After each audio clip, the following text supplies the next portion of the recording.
அன்னைக்கு வந்து கௌமாரத்துல இருந்து நான் வந்து இப்போ வள்ளலார் வந்து எந்த இதுக்குள்ளால எடுத்துக்க முடியுவாங்க இவங்க? வள்ளலாரை வந்து சத்தியஞான அந்த சபை வந்து சபையை என்னவாக புரிஞ்சுக்குவாங்க? வள்ளலார் வந்து இப்ப வந்து சைவ ஆளா? இல்ல வள்ளலார் வந்து வைணவமா? இல்ல வள்ளலார் வந்து உருவ வழிபாடே கூடாதுன்னாரு. அருட்பெருஞ்சோதி தனிப்பெருங்கருணைன்றாரு.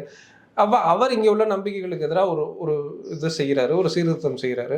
இப்ப அந்த காலகட்டத்தில் ஒரு 300, 400 வருஷத்துக்கு முன்னாடி இருந்த மதங்கள் குறித்தான புரிதல், சித்தர்கள் குறித்தான புரிதல், இந்த மாரி ஆன்மீக ஃபாஸ்டர்ஸ் அந்த பாதிரியார்கள் குறித்தான புரிதல், அவுலியாக்கள் குறித்தான புரிதல் என்பது வேறு. இன்னைக்கு நீங்களும் நானும் வாழக்கூடிய 2025ல இன்னைக்கு இருக்கக்கூடிய புரிதல் என்பது 21ஆம் நூற்றாண்டில் இருக்கக்கூடிய புரிதல். இவர்கள் சொல்லக்கூடிய இந்து, நாமெல்லாம் இந்து, நாமெல்லாம் தமிழர்கள், நாமெல்லாம் திராவிடர்கள். இந்த அண்டர்ஸ்டாண்டிங்ல அன்னைக்குள்ள மக்கள் இல்ல. அன்னைக்கு தர்காவுக்கு போயிருக்கிறாங்க, கோயிலுக்கும் போயிருக்கிறாங்க. இங்க இருந்து அங்கே போயிட்டு சீர் குடுத்துருக்கிறாங்க. ஒரு பக்கம் வந்து துலுக்க நாச்சியார்ன்னு ஒரு பக்கம் சொல்லிக்கிட்டு இருக்கிறாங்க.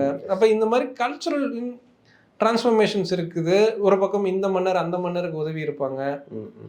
இப்ப என்னைக்கோ நடந்ததுக்கெல்லாம் அன்னைக்கு அந்த மன்னரும் சண்டை போட்டுக்கிட்டாங்க. அதனால இன்னைக்கு வந்து நவீன தேசிய அரசுல வந்து நாம் 2 பேரும் சண்டை போட்டுக்கலாம். அப்ப அரசாட்சி மாறுது, குடியாட்சியில இருந்து முடியாட்சியில இருந்து குடியாட்சிக்கு வருது. இதெல்லாம் இருக்குல்ல. அப்ப இது எதையுமே நான் புரிஞ்சுக்க மாட்டேன். எல்லாத்தையும் நான் மதமா புரிஞ்சுக்குவேன். நீங்க எப்போது இந்துவானீங்க? இல்ல நீங்க எப்போது தேவர்களானீங்க? இல்ல நீங்க எப்போது வன்னியர்களானீங்க? இல்ல நாம் எப்போது முஸ்லீம்களானோம்? அப்ப இந்த லார்ஜர் கேள்விகளால போகாம ஒரு கம்யூனிட்டி இன்னொரு கம்யூனிட்டியை வெறுக்கிறதன் வழியாக என்ன நடக்கும்? ஒண்ணும் இல்ல.